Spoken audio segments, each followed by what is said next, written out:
On Masechet Menachot, Daf Tzadik Dalet, en commençant par la Mishnah qui commence à Daf Tzadik Gimel, Amud Bet, en bas. Chomer Basmicha mi Bet Nufa. Il y a une Chumra dans la Lachot de Smicha, plus que ce qu'on trouve à propos de la Tnufa, du balancement des parties du Korban qu'il faut. Ou Bet Nufa, de même, on a une Chumra dans la Tnufa, mi Besmicha, plus que dans la Smicha, qui veut dire que le propriétaire du Korban, il appuie ses mains sur la tête du Korban. She'echad menif lekol hachaverim, la chumra est que, à propos de la tnufa, un seul fait la tnufa pour tous ses amis. Tous les associés n'ont pas besoin de faire la tnufa. Un d'entre eux fait. Ve'en echad tomer lekol hachaverim, tandis qu'en ce qui concerne la smicha, il faut que chacun des associés, des propriétaires, fasse la smicha. Donc ça c'est une chumra dans la smicha, de plus que dans la tnufa. Chomer betnufa, quelle est la chumra de la tnufa? La tnufa noeget be korbanot et yachid be korbanot atibur. La tnufa noeget, on l'a fait, aussi bien dans un korban yachid que dans un korban tibur, puisque dans le korban shlamim, qui est un korban yachid, il faut faire la tnufa, du chazé vachog, la poitrine du pied, et de la patte, ou be korbanot atibur, et de même dans le korban tibur, on a des tnufot à faire comme dans le korban de Shavuot. Bechaim ou beshrutin. Lorsque les bêtes sont vivantes, ou après la shrita, on leur fait la tnufa. On trouve une tnufa, aussi bien après la shrita, comme dans des shlamim habituels, que même du vivant du korban, comme dans les kvasim, les moutons de Shavuot. ובדבר שיש בו רוח חיים, ובדבר שאין בו רוח חיים. Aussi bien dans des bêtes vivantes que même dans quelque chose qui n'a pas de roi Chaim, qui n'est pas vivant, comme en ce qui concerne les menachot, où il y a des fois des tnufot à faire. Machin qu'elle les smicha, tandis que la smicha ne se fait que du vivant, sur des bêtes vivantes, et de son vivant, pas après la shrita. Tanura Banan. Korbano, il est écrit dans la Torah, donc le mot Korbano, son Korban à lui, à propos de la Smicha. Les rabbins Korban les Korban et Smicha, ça vient inclure que tous les propriétaires du Korban doivent faire la Smicha. Shiachol, j'aurais pu croire. Valodinu, j'aurais pu croire par un Kalvachomer, que de ne pas être Mechayev, tous les propriétaires du Korban de faire la Smicha. Umat Nufa Shenit Rabta Bishrutin, si déjà la Tnufa, qui est faite même après la Shrita, Nitmata Bechovrin, elle est exclue des amis, de tous les associés du Korban, que seul un fait pour tous et pas tous doivent faire. Alors, Smicha Shelonit Rabta Bishrutin, la Smicha qui n'est pas faite après la Shrita, donc elle est moins chamoura que la Tnufa. Enodin, n'est-ce pas, qu'il faudrait l'exclure des associés, donc il suffirait qu'un seul fasse pour tout le monde, on ne peut pas faire par tout le monde. Talmud Lomar, Korbano. C'est pour ça qu'il dit Korbano, la Ravot, Korban, Korban, Smicha, tous ceux qui sont propriétaires du Korban doivent faire la Smicha. Et maintenant, on peut se poser la question à l'inverse. Vetit Rabet Nufa Bechovrin, on devrait dire que la Nufa se fait par tous les associés. Mikal Vachomer, ou ma smicha, si déjà la smicha chez le nitrabta beshrutin, qui n'est pas faite après la shrita, nitrabta bechrovrin, elle est faite par tout propriétaire. Nufa chez nitrabta beshrutin. Alors la nufa qui est faite plus souvent, parce qu'elle est faite même après la shrita. Et nos dîmes chez nitrabta bechrovrin, n'est-ce pas que on devrait l'inclure, on devrait dire que tous les propriétaires doivent faire la nufa? Répond la Gemara Mishum de l'Efshar. Il est impossible de faire la tnufa par tous les propriétaires du korban. Echilavid, comment il peut faire? L'info bade s'ils font tous le balancement en même temps, kahavia khatita, ça fait khatita, c'est-à-dire les mains de l'un sont une khatita, une séparation entre le korban et les mains de celui d'en dessous. Linif vehadar linif vehadar velinif, et si tu dis que un fasse la tnufa et ensuite l'autre fait après lui, tnufa marachmana, la Torah dit de faire une tnufa, l'autre tnufot, et pas plusieurs tnufot. Tandis que dans la smicha, c'est pas écrit le mot smicha, c'est écrit vesamach, il appuiera ses mains. C'est écrit combien de fois? On peut le faire plusieurs fois. Demande à la Gemara, au smicha beshrutin, l'état, est-ce que vraiment la smicha n'est pas faite dans un korban après la shrita? Ve'atnan, Pourtant, il y a une Mishnah dans Masechet Tamid, qui dit comme ça. Bisman chez Kohen Gadol rotel aktir, lorsque le Kohen Gadol, il veut faire un korban, Aya oleba kevesh, il montait sur la pente du Mizbeach, Ve'asgan limino, son second à sa droite, il gagne la Khatita kevesh, dès qu'il arrive à la moitié de la pente du Mizbeach, Achaz sgan limino, il le tient le sgan de sa droite, Ve'elahu, Ve'oshitlo, et il le faisait monter, donc le sgan faisait monter le Kohen Gadol, et il lui tendait Harishon, le premier des 11 personnes, des 11 Kohanim, qui montaient les parties du Korban au Mizbeach. Alors il devait lui tendre un roche vers Regel, le pied et la patte du Korban. Somer Alehem, le Kohen Gadol appuyait ses mains dessus, Vezorkan, il est jeté au feu du Mizbeach. Hoshit Hasheni Harishon, ensuite la deuxième personne, deuxième Kohen, il donnait au premier Shte Yadayim, les deux pattes avant, Notno la Kohen, le Kohen Gadol, et le premier le donnait au Kohen Gadol, Somer Alehem disait la smicha dessus, Vezorkan, il est jeté au feu. Nishmat Hasheni, le deuxième Kohen s'en allait, Ve'alarlo, et il partait, Vekach Hayum Moshitin Lo, et ainsi, il lui donnait chez Ar Kol Evarim tous les autres membres du Korban, Somer Alehem, et le Kohen Gadol, il appuyait ses mains sur chaque partie du Korban, le Zorkan, et les jetait au feu du Mizbeach. Ou Bizman Shuvote, et si il voulait, Hu Somer, lui faisait la Smicha, Vachirim Zorkin, et les autres jetaient au feu du Mizbeach. Donc on voit de là que la Smicha, elle peut être faite. Même après la Shrita, comment est-ce qu'on a dit qu'elle ne se fait qu'avant la Shrita, que du vivant de la bête? Et répond la Gemara, Amar Abaye, Hata Mishum Kvodo de Kohen Gadol. Là-bas, c'est pas vraiment une vraie smicha. C'est que pour le kavod du Kohen Gadol, ou selon notre version, c'est le Yikra de Kohen Gadol, qui veut dire la même chose. Donc c'est pour faire, et c'est pour le kavod du Kohen Gadol, qu'il apparaisse comme si c'est lui qui a fait le korban. C'est pour ça qu'il faisait la smicha. Mais, c'est pas une smicha minatora. Donc c'est pour ça que ici on faisait pour le kavod du Kohen Gadol, lorsque on donnait les différentes parties du Korban au Kohen Gadol, il refaisait la smicha. Donc comment ça se passait? Le premier lui donnait ce que lui-même avait amené, c'est-à-dire la tête et la patte avant. Le deuxième donnait au premier le premier donnait au Kohen Gadol la patte arrière. Le deuxième donnait les deux pattes avant. Le troisième donnait au premier et le premier donnait au Kohen Gadol. Le quatrième donnait aussi au premier, c'est parti, et lui donnait au Kohen Gadol, ainsi de suite. Adran Allah, je t'ai mis d'autres. Maintenant, ce Perek, il va traiter la question des Lechem Apanim. D'abord, on commence par les Lechem Apanim, les différents pains qu'il fallait faire au Beth Amikdash. Donc déjà, les deux pains de Shavuot, Niloshot Achat Achat, il fallait les pétrir une par une, Venefot Achat Achat, et les cuire une à une. Lechem Apanim, tandis que les Lechem Apanim, qui sont les pains qui se trouvaient dans le Echal, toute l'année, tout le temps, qu'on changeait chaque Shabbat, Niloshot Achat Achat, il fallait les pétrir une par une, un pain par pain, venez fois shtaim shtaim et les cuire deux par deux. Au bidfou saya oseotan, il les mettait dans le moule, au kshehu rodan, et lorsqu'il les enlevait du four, notnan et difous, il les mettait dans un deuxième moule, kedei shelet kalkelu, de manière à ce qu'ils ne se décomposent pas. Maintenant, Emile, d'où sait-on ce qu'on a vu dans la Mishnah? Et Rabbanan, la Braïta ramène des rachats de psukim. Shnei fonim ya'achala achat. Il est écrit à propos de Lechem Apanim que chaque pain du Lechem Apanim faisait 2 fournim, qui est la quantité de farine qu'il fallait mettre dans le pain.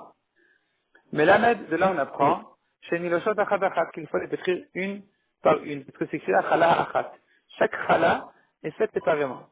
Minaïn, chez Afshta Lechem Kar, d'où je sais que même les Shta Lechem de Shavuot sont faits de la même manière, c'est-à-dire pain par pain, Talmud Lomar, Hier, ça vient inclure encore un autre korban de pain qui est le pain de Shavuot. D'où je sais que quand on vient les cuire, il faut les cuire deux par deux. Talmud Lomar, il est écrit, donc, à propos du Lechem Apanim, Vesamta Otan, et tu les mettras, de là on comprend, Rashidi, Rashi dit Vesamta Otam, si Marishona Shata Osemen, la première fois où tu les places, Dehainu Batanour, c'est-à-dire au four, Tehe Belashon Otam, doit être au pluriel. Des Mashma Shaya Noten Shtaim, Mishne de Foussin, donc on voit de là qu'il mettait deux pains dans deux moules, Yachad Batanour, ensemble au four. On reprend donc dans la Gemara. Donc déjà de là on a appris qu'il faut les cuire deux par deux. Yachal Shta Lechem Ken. J'aurais pu croire que les Shta Lechem de Shavuot aussi on les faisait deux par deux. Enfin, il y en avait que deux de toute façon. Talmud Lomar, Otam, eux. C'est que eux qu'il fallait les faire au pluriel. Hay Otam, Otam, point. Donc il fallait faire les deux ensemble. De moi la Gemara Hay Otam a fixé. On a déjà fait une rachat du mot Otam. Comment est-ce qu'on peut exclure de là les Shta Lechem? C'est de là qu'on a appris qu'ils se font deux par deux les Lechem Apanim. Donc on ne peut pas réutiliser le même mot pour exclure les Shta Lechem. Et répond la Gemara Imken, si ce n'était que pour le Lechem Apanim, que le pasuk avait dit Otam, pour nous apprendre qu'il faut les faire deux par deux, les Makra à la Torah aurait dû dire Vesamtam. Et Vesamtam, tu les mettras, tu les placeras, donc c'est au pluriel, en un mot. Maï Vesamta Otam. Pourquoi la Torah a besoin de le partager en deux mots? Vesamta, tu mettras Otam, Shmat Minatarté, j'apprends de là une deuxième dracha qui vient exclure les Shta Lechem. Donc les Shta Lechem ne sont pas faits les deux ensemble, mais un par un. Tanu Rabbanan. Vesamta Otam Bidfus. Vesamta Otam, quand la Torah dit tu les mettras, Bidfus, dans le moule. Shlosha Dfusin Hem, il y avait trois moules. Notna Lidfus Vadain Ibatek. Premier moule, c'est quand c'est encore en état de pâte. Ou Kemin Dfus El Abatanour. Deuxième moule, c'était dans le four. Ou Kshehu Rodeh, quand il retire le lechem apanim du four, notna bidfus, il mettait encore une fois dans un moule, kedei shelot itkalkel, de manière à ce qu'il ne se casse pas.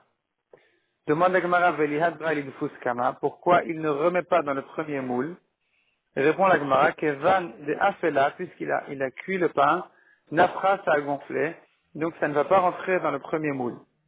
Tosfot veut le prouver de là, que le pain n'était pas à l'intérieur du moule, mais au contraire à l'extérieur du moule. Donc le moule, il donnait la forme au pain, et le pain était fait tout autour du moule. C'est de cette manière-là qu'il gardait sa forme spéciale. Et c'est pour ça que la Gemara ici a dit que, puisque quand on l'a cuit, ça a gonflé, donc on ne peut pas le remettre dans le premier moule. C'est-à-dire que le premier moule, en fait, le pain il était à l'extérieur. Le dernier moule, apparemment, le pain, on devait le mettre à l'intérieur pour pas qu'il se casse. Et donc, ça ne peut pas rentrer dedans. Itmar. La Gemara maintenant ramène une marloquette. De quelle manière était fait, quelle forme avait le lechem apanim. Itmar. Lechem apanim kesad osinoto. De quelle manière on le fait? Rabbi Chanina Amar kemin teva pruta, comme une boîte ouverte. Donc ici on a le schéma dans Rashi. On voit ici une boîte ouverte. Donc elle a deux murs, pas quatre. Et il y a le fond, mais c'est ouvert en haut. Il n'y a pas de couvercle. Rabbi Yochanan Amar kemin sfina rokedet, comme un bateau qui court vite. Donc ici on a aussi le dessin dans Rashi, comme une forme de V, mais là il faut faire attention de ne pas se tromper. Ce V là, c'est que le centre du bateau, du pain. Mais il était fermé au début et à la fin. Donc le bateau il ne peut pas être ouvert comme ça parce que l'eau va rentrer à l'intérieur. Donc vraiment comme un bateau qui est fermé devant et derrière. Au milieu il s'élargit, les pointus en bas il est ouvert vers le haut. De la même manière était fait le lechem apanim. Bishlama. Maintenant, la Gemara pose trois questions. Trois questions sur celui qui dit que le pain était comme sous forme de boîte verte. Bishlama le madama. Donc, on commence par poser les questions sur Rabbi Yochanan. Bishlama le madama kemin teva pruta. Ça va bien selon Rabbi Yochanan qui dit que c'était comme une boîte ouverte. Hainu dehavu yatve bazichin. Je comprends où se trouvaient, où étaient placés les bazichin qui étaient les récipients de l'Evona. Et puisqu'il devait être mis dans le pain, donc le pain il avait un fond, on pouvait le poser dedans. Et l'élément de Amar, Kemin Sfina Rokedet, mais selon Rabbi Yochanan qui dit que le pain avait une forme de bateau, Echi Havuyat Ve Bazichin, où est-ce qu'on pouvait placer les Bazichin, les récipients en question? Répond la Gemara, Makom Avileu. Il devait effectivement élargir un petit peu le fond des pains d'en haut, de manière à l'aplatir un peu, de manière à pouvoir poser dessus les récipients de l'Echem Apanim, de l'Evona. Deuxième question qu'on pose donc sur Rabbi Yochanan toujours. Sur Rabbi Yochanan qui dit que c'était comme une forme d'un bateau. Bishlam al-Mandamar Kemin Teva Purutasa, bien c'est le Rabbi Yochanan qui dit que ça avait la forme d'une boîte ouverte. Hainu de Havu Yat avec Kanim. Je comprends que comment étaient placés les Kanim. Qu'est-ce que c'est que ces Kanim là en question? Ces Kanim, c'est la Mishnah prochaine, la prochaine Mishnah qui va dire, ou celle d'après. Donc c'est la Mishnah dans Das Sadikva, qui dit qu'il y avait des Kanim. Donc les Kanim, c'est comme des demi-tuyaux, des demi-tuyaux qui sont verts, et ils servaient à séparer le pain du dessus du pain d'en dessous. Donc puisqu'il y avait 6 pains, il y avait 6 pains un sur l'autre, 2 fois sur la table. Il y avait 2 rangées de 6 pains sur l'autre. Donc il fallait faire attention à 2 choses. D'abord, il fallait faire attention à ce que les pains d'en dessous ne se cassent pas. On verra ensuite comment on faisait ça, comment on gardait les pains d'en dessous pour pas qu'ils se cassent. Mais il y avait une deuxième chose aussi à faire attention, c'est que les pains, quand ils sont posés un sur l'autre, ils risquent de s'abîmer, ils risquent de moisir. Donc il faut les aérer un petit peu. Pour les aérer, on mettait des canimes en question. Ces canimes-là, c'était des demi-tuyaux qui servaient à aérer les pains. Donc ces canimes étaient posés sur le pain d'en dessous. Entre 2 pains, entre tous les 2 pains, il y avait ces canimes en question. Donc selon celui qui dit que c'était Kemin Teva Pruta, comme une boîte ouverte, Hainu Davuyat avec canimes, je comprends comment étaient placés les canimes, parce qu'on pouvait placer 3 canimes, c'est ce qu'il fallait, c'est-à-dire on pouvait placer 3 canimes sur le pain, au-dessus du pain, sur les 2 côtés du pain, et de cette manière-là, les aérer. Et là, les mandamar kemin sfina roket. Mais selon Rabbi Yochanan qui dit que les pains avaient une forme de bateau, kanim hechi havuyatve. Comment est-ce que les canim étaient posés sur le pain? On ne pouvait placer a priori qu'un seul canet au milieu du bateau. Là où le bateau était bien ouvert, comme le V, comme la forme de V, là-bas, je peux poser un canet, mais les deux extrémités du pain, où il était pointu, comme le bateau qui était fermé devant et derrière, là-bas, on peut pas poser un canet, c'est pointu, il n'y a pas sur quoi poser le canet. Il répond le Gemara, Moursha Avidleu. Là-bas, il élargissait un petit peu le pain, il ajoutait un peu de la pâte, de manière à ce que ce soit plus large pour qu'il puisse poser là-bas encore des canines. Troisième question. Selon Rabbi Chayana qui dit que le pain avait une forme de boîte ouverte, je comprends, Haïnou, c'est ça ce que des samche les snifin de lechem. Les snifin qui étaient les planches qui étaient des 2 côtés du pain, ils soutenaient le pain. C'est-à-dire, là où le pain avait donc 2 murs de 2 côtés, il fallait le tenir pour pas qu'il s'ouvre, qu'il se casse. Et donc, des 2 côtés de la table, du shulchan, il y avait des sniffins, qui s'appelaient des sniffins, qui étaient 2 planches, qui allaient depuis le sol jusqu'en haut, jusqu'au-delà du 6e pain, pour bien soutenir les murs des pains pour pas qu'ils se cassent. Et l'élément d'Amar, mais selon celui qui dit que min sfina rokedet, que le lechem apanim avait une forme de bateau, hechi samchile, comment est-ce que soutenait snifin les planches, le lechem, le pain, comment est-ce que les planches soutenaient le pain, ça servait à rien, puisque le bateau en question, le pain en question, il était effectivement large au milieu, là-bas on pouvait le soutenir, mais des 2 côtés, il était pointu, donc ça servait à rien, ça servait presque à rien, ces snifim-là. Il ne pouvait pas soutenir tout le pain. Et répond la Gemara de Agil Leom et Agal. Il arrondissait les sniffines en question. Il faisait des planches, des étagères spéciales qui soutenaient toute la forme du lechem apanim bien arrondi pour soutenir tout le lechem apanim en dessous. Donc on se retrouvait selon Semaine d'Amar avec des sniffines arrondis qui soutenaient le lechem apanim en dessous. Donc le lechem apanim était vraiment posé sur le lechem apanim, sur les sniffines en question qui étaient des étagères arrondies. Et au-dessus de lechem apanim, il y avait encore les kanim qui servaient à séparer le pain d'en dessous du pain du dessus, de manière à les aérer, Maintenant, la Gemara, elle inverse la question. Bishlama, elle pose des questions sur l'autre mandamar. Sur celui qui dit que c'était comme une boîte ouverte. Bishlama, les mandamar qui vit fina roquette. Je comprends bien selon Rabbi Yochanan qui dit que le lechem apanim avait une forme de bateau. Haïnu de Beinan Snifin. C'est pour ça qu'on avait besoin des Snifin en question. L'élément de Amar Kemin Teva, Pruta. Mais selon celui qui dit que le Ramapanim avait une forme de boîte, Snifin, là, il y a quoi servait les Snifin? C'est-à-dire, celui qui dit que c'était une forme de bateau, tu ne peux pas poser un bateau sur l'autre. Il va tomber sur les côtés. Même le premier bateau, il peut pas tenir sur la table. Le premier pas, il peut pas tenir sur la table. Il faut vraiment le soutenir avec des étagères spéciales qui avaient exactement la forme du pain bien arrondi. Mais celui qui dit que le pain, il avait une forme de boîte, on pouvait poser un pain sur l'autre, et sans les tenir avec les sniffing, à quoi ça servait? Et répond la Gemara, Agavu kar de lechem, à cause du poids du pain, talach, il risquait de se casser. Donc encore le pain d'en haut, peut-être qu'on n'a pas besoin de le soutenir, mais les pains d'en bas, il risquait de se casser. C'est pour ça qu'il fallait les tenir des deux côtés, il fallait soutenir les murs des pains de manière à ce qu'ils ne s'abîment pas. Deuxième question, demande la Gemara, pose la Gemara.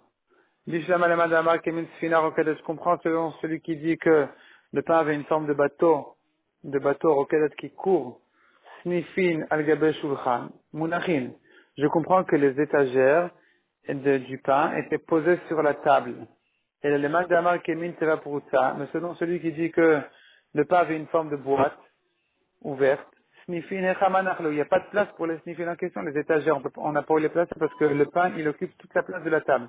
Celui qui dit que c'était sous forme de bateau, alors le pain allait en s'élargissant, il montait en s'élargissant. En bas, il était étroit, en haut, il était large, donc là où il ne s'élargissait pas encore, on pouvait poser sur la table ce soutien en question, c'est snifin.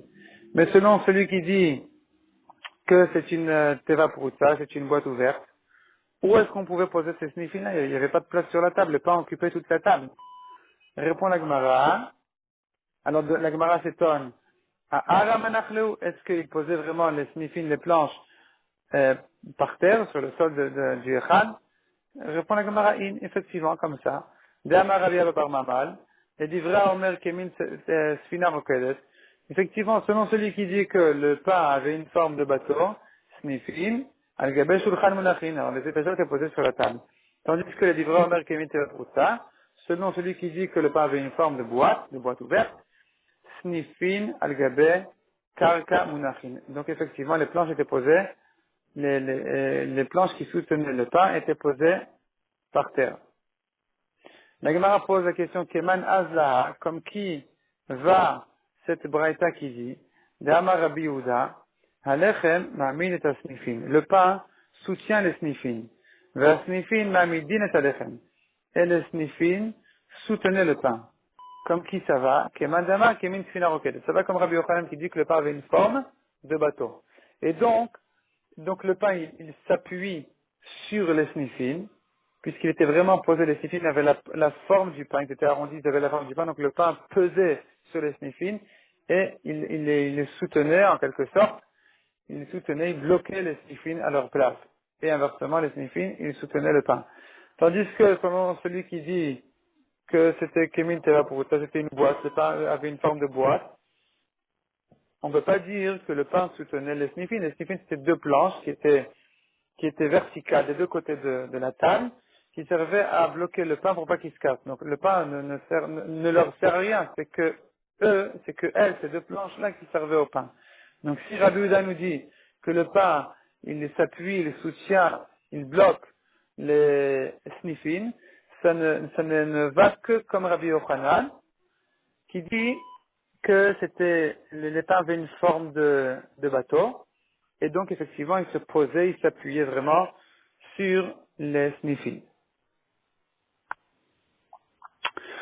On continue encore un peu, la Gemara demande, Metive, Kemin Kaveret Hayala Batanour. Il y avait un moule dans le four qui ressemblait à une Kaveret. Kaveret, c'était une boîte qu'ils avaient en paille. Vedome Kemin Tavlan Rubat. Et ce moule-là avait une forme carrée. Donc on voit clairement, comme le Mandéama, que le pain était carré. Et pas comme Rabbi Yochanan qui dit qu'il avait la forme d'un bateau. Répond la Gemara, Eima, comprend dans la Braïta, dit dans la Braïta, non pas que tout le moule était carré, mais ou piadome kemin tabla merubat. C'est-à-dire, l'ouverture du moule en haut, c'était carré. Mais en bas, effectivement, il y avait la forme spéciale du pain pour le soutenir, pour pas qu'il se décompose au moment où il cuit. Mais en haut, c'était fait largement, avec bien carré, bien aéré, plus large encore que la forme du pain. Donc, ou pire de mec émit la merouba. C'est-à-dire, c'est que en haut que c'était carré, mais en bas, effectivement, ça avait la forme du pain. Ça pouvait être comme un bateau pointu en bas. Tanya Keman de Amar, Kemin Tfina Roket. Maintenant, au contraire, on a une braïta qui dit, comme le Man de Amar, que le Lechem Panim avait une forme de bateau. De Tanya Arbaas Nifin Shel Zahav Ayusham. Il y avait 4 planches. Donc, pourquoi 4 planches? Parce que pour chaque rangée de pain, il y avait 2 rangées de 6 pains. Et pour chaque rangée de pain, il y avait 2 planches, une de chaque côté de la table pour soutenir les 2 côtés des pains. Mais Futsalim Merachel, il sortait de ces planches des petits bâtons, kemin dokranim, comme des petits bâtons qui sortaient de ces planches-là, à la hauteur de chaque pain, pour soutenir chaque pain, hayou, chez Somchin ben et Alechem, sur lesquels, qui servaient à soutenir donc les pains, chez Houdomé, qui ressemblait, kemin sfina rokedet, comme un bateau. Donc, on a une Britannique forage, qui dit comme Rabbi Yochanan que le pain ressemblait à un bateau, mais cependant, le Rambam, il est comme un pot sec, que le pain avait la forme d'une boîte ouverte comme Rabbi Hanina. Donc pas comme cette braïta.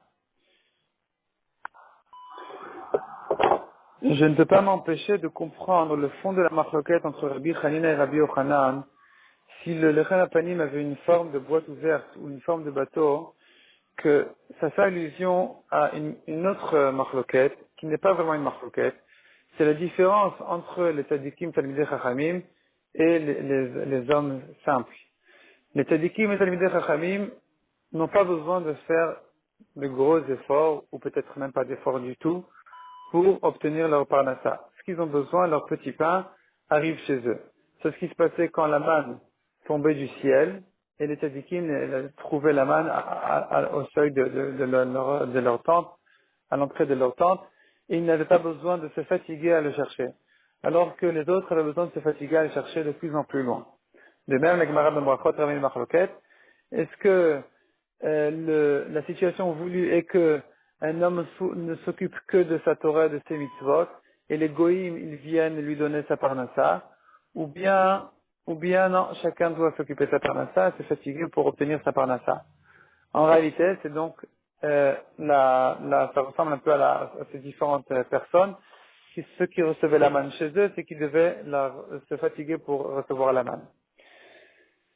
Celui qui pense, Rabbi Hanina qui dit que le Lechem Apanim qui fait donc allusion à la Parnassa, il était la source de la Parnassa, il avait une forme de boîte ouverte, ça fait allusion à une boîte ouverte qui ne dit que la Parnassa tombe à l'intérieur. Tout est ouvert, tout est prêt, la Parnassa peut tomber chez moi à la maison. Tandis que Rabbi Yochanan qui dit que le pain avait une forme de bateau, ça veut dire il faut vraiment s'éloigner pour chercher sa Parnassa. D'ailleurs, Rabbi Hanina lui-même a été, on va commencer par Rabbi Yochanan plutôt, la Gemara dans Tanit raconte que Rabbi Yochanan était très pauvre et il s'est dit je vais accomplir le passage qui dit que Efes Kilei Bechayvion, qu'il n'y aura pas de pauvres parmi toi. Qu'est-ce que Rabbi Yochanan a décidé de faire? Il a décidé de partir, aller au travail. Jusqu'à qu'il s'est passé toute une histoire, qu'il s'est assis manger à côté d'un mur, et il a entendu un malach dire, viens, on jette ce mur sur Rabbi Yochanan et sur Ilfa qui est allé avec lui. Et l'autre malach qui lui répond, non, il ne faut pas jeter sur le mur, il y en a un des deux qui va devenir Rosh Hashiva, qui va devenir important. Et Rabbi Yochanan a entendu cette batte-colle, il a entendu ce malach parler, tandis que Ilfa qui était avec lui n'a pas entendu. Rabbi Yochanan a compris que c'était lui qui était concerné. Donc, le malach qui voulait faire tomber le mur sur eux a dit qu'ils abandonnent la Torah qui est Chaye Olam, une vie éternelle, pour aller s'occuper d'une vie qui passe vite, le Chaye Sha'a. Et c'est pour ça qu'ils voulaient les tuer, mais finalement Rabbi Yochanan est retourné, donc puisqu'il a entendu ces malachim, il a compris que c'était lui qui était concerné, il est retourné étudier, Et c'est là où il est devenu Rosh Yeshiva, il était nommé Rosh Yeshiva. Et en tant que Rosh Yeshiva, on lui donnait sa parnassa chez lui à la maison. Donc on voit ici que Rabbi Yochanan est d'avis que celui qui n'a pas le choix, il doit faire ses efforts, s'éloigner, partir chercher sa parnassa, si ce n'est qu'il est complètement dans la Torah et que finalement il va être Rosh Yeshiva. Donc effectivement sa place elle est dans la Yeshiva. Tandis que Rabbi Hanina, lui, on voit, donc ça c'est une Gemara dans Ta'anit, sur Rabbi Yochanan et Ilfa. Tandis que Rabbi Hanina, lui, a été nommé Rosh Yeshiva directement. C'était la Tava de Rabbi avant d'être Niftar. Rabbi Yehuda Hanassi, avant d'être Niftar, il a dit, Hanina bar Chama Yeshev Berosh. Donc Rabbi Hanina sera nommé à ma place Rosh Yeshiva. Et donc lui, il a obtenu facilement sa parnassa. Donc ici, Rabbi Hanina, ce même Rabbi Hanina, qui, à sa manière de voir les choses, on s'assoit, on fait ce qu'on doit faire, la parnassa va atterrir à la maison, lui dit, Teva pour ça.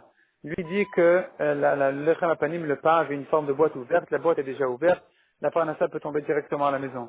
Tandis que Rabbi Yochanan, lui, il pense que celui qui a le mérite d'étudier la Torah, d'être plongé dans le limoud, lui effectivement, Rabbi Yochanan a pris sa leçon, il doit rester. Mais celui qui n'est pas à cette hauteur, lui doit faire ses efforts, il doit prendre son bateau et partir chercher sa parnassa. C'est pour ça qu'Rabbi Yochanan dit que le Raphaël avait une forme de bateau. Donc, d'après ça, on comprend que selon le Rambam, qui dit que la halakha est que le pain avait une forme de boîte ouverte, on peut être zoché si vraiment on fait attention à son limoud, à ses mitzvot, on peut être zoché aussi, des fois, à une parnassa qui vient directement chez soi à la maison, comme le dit le Rambam lui-même, à la fin de Ilchot Shmita Veyovel, que les Lévim n'avaient pas de parnassa, ne se fatiguaient pas pour leur parnassa, ils étaient réservés à servir Hachem, et le Rambam ajoute sur ça, ce n'est pas que les Lévim, mais chacun qui décide de ne s'occuper que de la Vodat Hashem, Akadosh Baruch Hu lui enverra sa parnassa facilement.